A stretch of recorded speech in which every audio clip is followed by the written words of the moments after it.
I am Pradeep Parashar. आज हम बात करेंगे जुडिशियल सेपरेशन एंड डाइवोर्स के बारे में।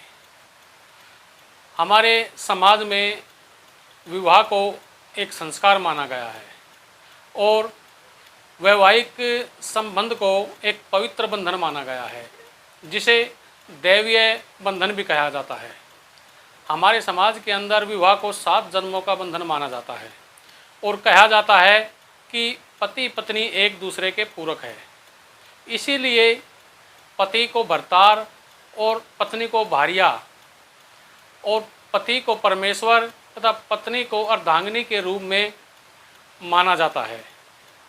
पत्नी को लक्ष्मी और जाया के रूप में भी कहा गया है। यहीं से इन शब्दों से ही हम यह जान सकते हैं कि हमारे हिंदू समाज के अंदर पति पत्नी के संबंध को कितने पवित्र बंधन के रूप में देखा जाता है। हमारे धर्मशास्त्रों और ग्रंथों के अंदर कहीं पर भी तलाक या डाइवोर्स शब्द का प्रयोग नहीं किया गया है।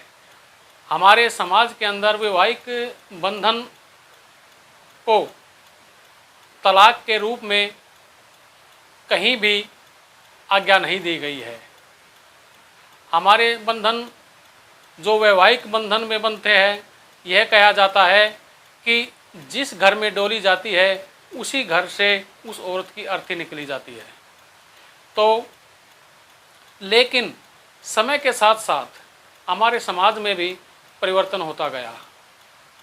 जैसे ही अंग्रेज़ों का भारत के ऊपर शासन शुरू हुआ तो उन्होंने अपने लॉ यहाँ पर लागू करने शुरू कर दिए।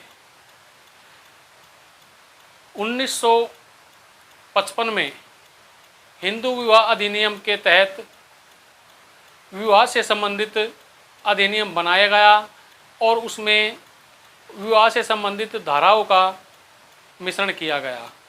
उनके तहत वैध विवाह क्या है, अमान्य विवाह क्या है, शून्यकरणीय विवाह क्या है, शून्य विवाह क्या है आदि का प्रावधान किया गया और विवाह वैध कौन सा होगा उसके बारे में भी प्रावधान किया गया। इसी प्रकार से सेक्शन 10 एंड 13 में जुडिशियल सेपरेशन यानी कि न्यायिक पृथक्करण और सेक्शन 13 में डाइवोर्स के बारे में प्रावधान किया गया।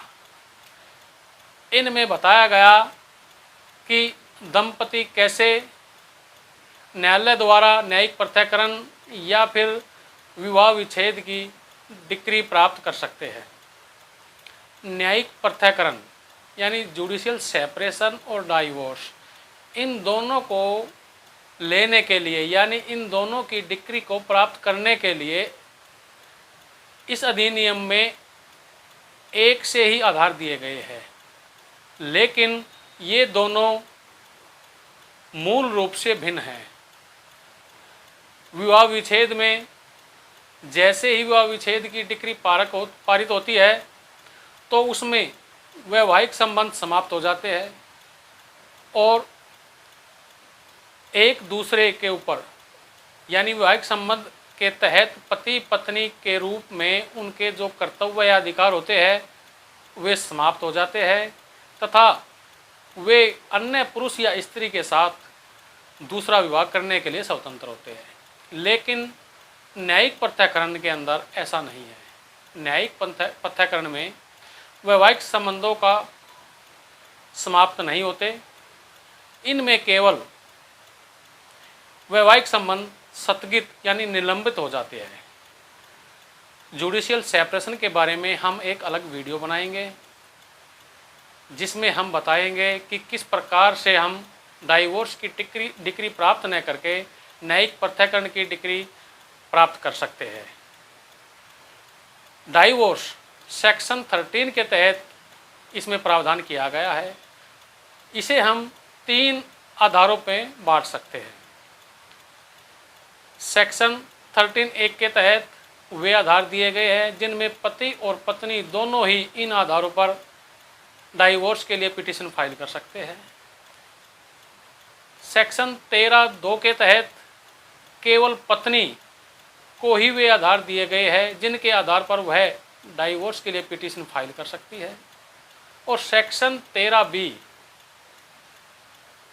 यानी 13B में वे आधार दिए गए हैं जिन आधारों पर पति और पत्नी म्यूचुअल कंसेंट के आधार पर डाइवोर्स की डिक्री को प्राप्त कर सकते हैं। इन आधारों के बारे में हम अलग वीडियो बनाएंगे। ये कुल 4 वीडियो होगी, जिनमें एक वीडियो में जुडिशियल सेपरेशन सेक्शन 10 के बारे में बात करेंगे। दूसरी वीडियो में हम सेक्शन 13(1) के बारे में बात करेंगे कि किस प्रकार और वे कौन से आधार हैं जिनमें पति और पत्नी दोनों ही उन आधारों पर डाइवोर्स पिटीशन फाइल कर सकते हैं। तीसरे वीडियो में हम जानेंगे कि सेक्शन 13(2) के तहत वे कौन से आधार हैं जिनमें केवल पत्नी ही डाइवोर्स के लिए पिटीशन फाइल कर सकती है। और चौथी वीडियो में हम ये जानेंगे कि सेक्शन 13(ख) के तहत वे कौन से आधार हैं जिनमें पति और पत्नी कंसेंट, जिनकी दोनों की म्यूचुअल कंसेंट होगी, उस आधार पर डाइवोर्स के लिए पिटीशन फाइल कर सकते हैं। इस प्रकार से टोटल 4 वीडियोज में हम डाइवोर्स और जुडिशियल सेपरेशन के बारे में जानेंगे। दोस्तों, मैट्रिमोनियल डिस्प्यूट यानी वैवाहिक मामलों के बारे में ये सीरीज़ कुछ लंबी चलेगी और इस सीरीज़ के तहत हम डाइवोर्स और न्यायिक पृथक्करण के साथ साथ ये भी जानेंगे कि शून्य विवाह कौन से है, शून्यकरणीय विवाह कौन से है और वैध विवाह कौन से है।